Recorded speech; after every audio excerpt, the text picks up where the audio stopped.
We are talking about this brand new release right here, Eladaria. This is hot off of the presses from the house of Creed. Ooh, yes, we have been wanting to talk about you for a minute, and now we can. I've been wearing it, and my thoughts are fully formed, so let's get into Creed's Eladaria.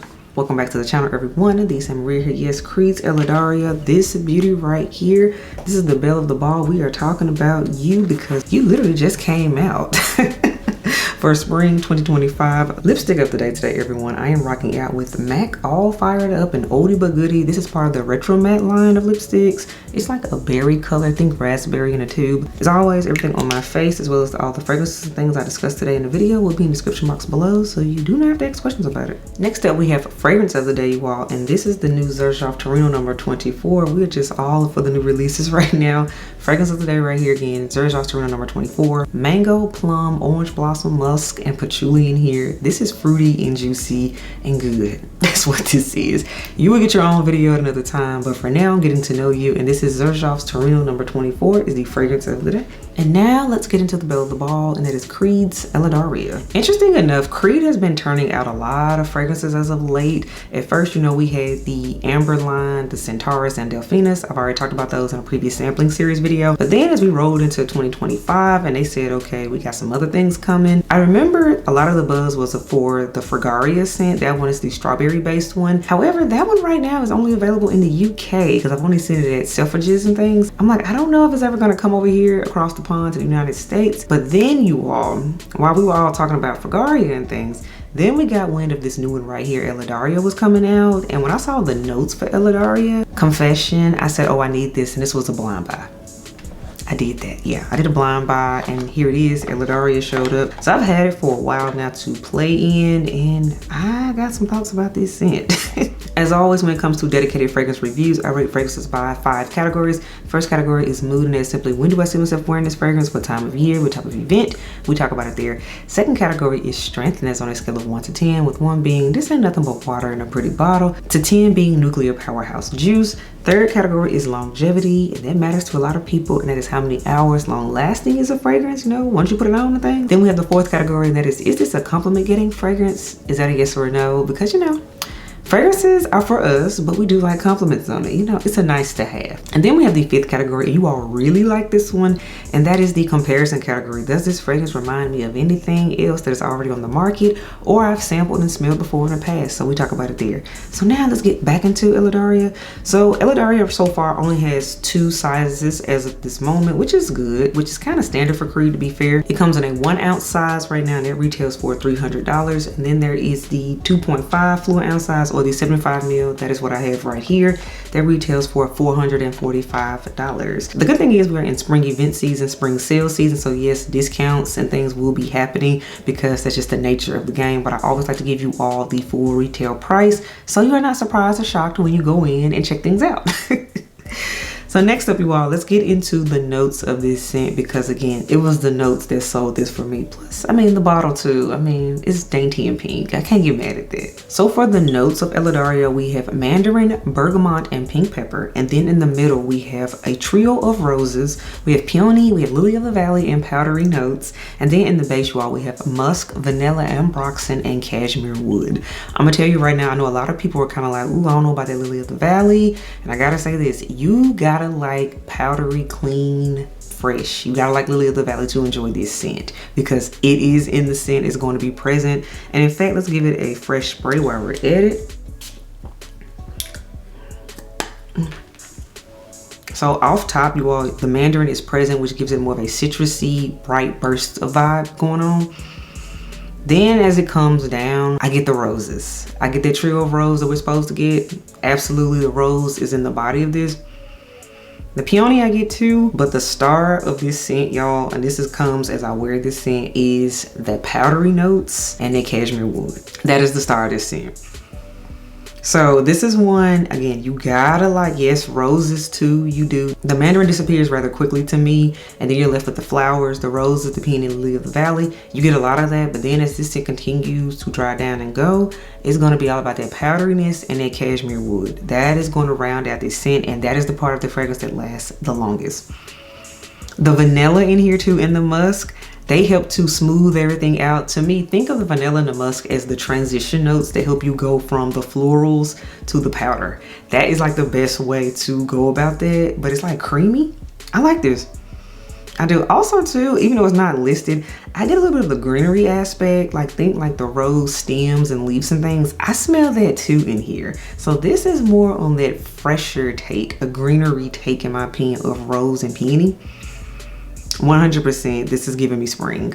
It is spring in a bottle.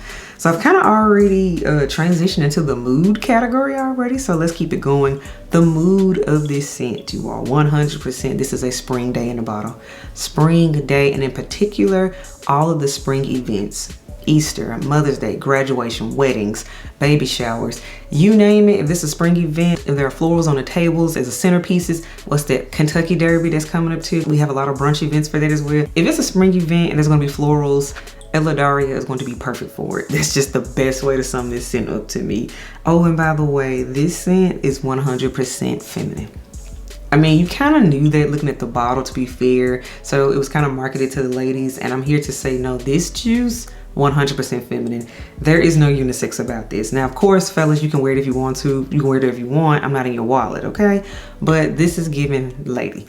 This is giving lady 100%. Next category, we have the strength category, and this is on a scale of 1 to 10, with 1 being this ain't nothing but water in a pretty bottle, to 10 being nuclear powerhouse juice. And I gotta say, as the bottle looks, it's kind of what it's giving. This scent I give a 6. It's right in the average category.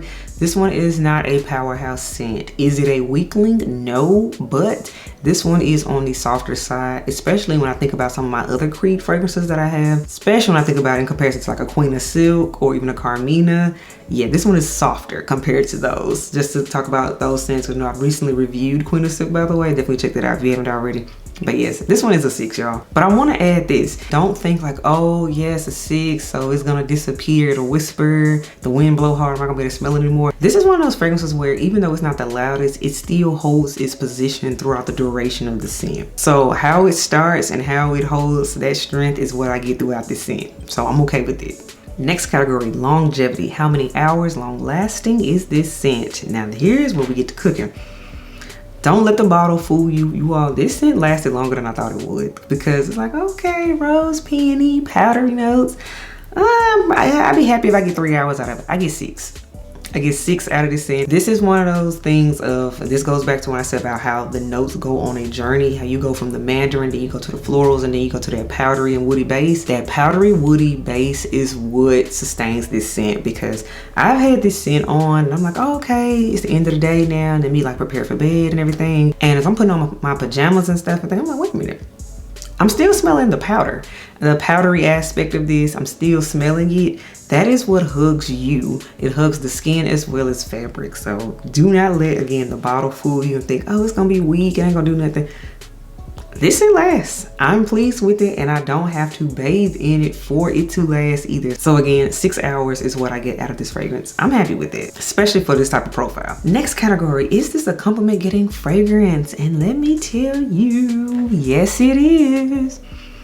Absolutely, this is a compliment getter, and I'm gonna tell you why. This is what you call, if it ain't broke, don't fix it. Meaning, this is a type of scent profile that is tried and true. Rose and powdery notes, because that's what this is. That's classic feminine perfumery. Rose has been in perfumes forever. Powderiness, the powdery effects, think aldehydes and things. Those type of scents have been around and they work. And oh, by the way, a lot of them are still on the market to this day. Even in the era of gourmands and all that. Nothing is more feminine than a floral scent. Floral and powdery, nobody is mad at that. This is a certified crowd pleasing type of DNA. And Creed knew what they were doing with this one. They knew this one was going to sell.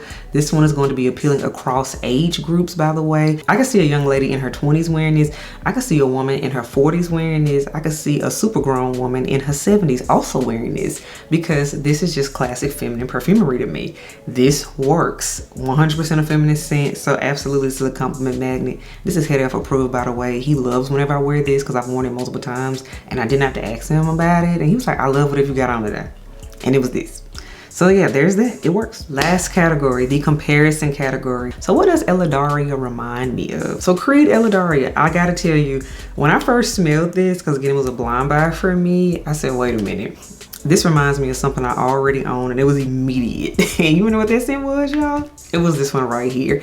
It reminds me of MFK's Allar Rose, you all. Allar Rose is the eau de parfum. As you all know, I've had this bottle for years. See the dent. Also, it has a dedicated review on the channel already, so definitely check it out. So with Allar Rose, which as you can tell by the name, this is a rose-based scent. The rose in here is similar. So the full note breakdown on Allar Rose, you all, we have our Calabrian bergamot, California orange, we have Bulgarian rose, grassy rose, violet magnolia, musk, and cedar. So the main thing again is the roses that are in here. And then also their grassy rose, that's a green effect. That's the similarity, because again, I said in Eladaria, we have a little bit of green effect in here too. There's musk in here, cedarwood, then there's musk and cedar in here too. So absolutely, they are in the same realm. However, though, to me, Allar Rose is giving more so like straight up rose water. That is what this is. And she is super delicate, very delicate, inoffensive. Allar Rose, I put this in doctor's office category, meaning super inoffensive. You can wear this on an airplane. So it's almost so inoffensive that it's like, okay, do I really like this a whole lot? Especially if you're a person that likes your scents louder. I'm gonna tell you right now, if you like loud scents, you're not gonna like Allar Rose. But if you're somebody that wanted to like Allar Rose, but you wanted something a little bit more unfinished, you need a little bit more going on, I absolutely think you would enjoy Eladaria more, 100%, because again, I have had Allar Rose in my collection for years. The downfall is the performance in this one because it's so light, but Eladaria, I will find myself reaching for more because I want this type of scent profile, but I just need more going on with it. Again, we got mandarin in here, powdery notes, florals, yeah. This got me more going on. But for scent profiles, and again, this one has been out longer, talking about Allar Rose. If you like Allar Rose, I think you absolutely will love Eladaria.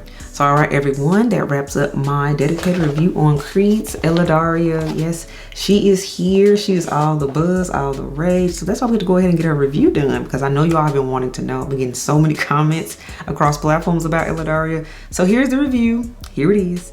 Let me know what you think about the scent, because I know a lot of y'all are starting to smell it. It's out on counters now, I see. So that is exciting. And yes, I will catch y'all in the next video. Bye, elves.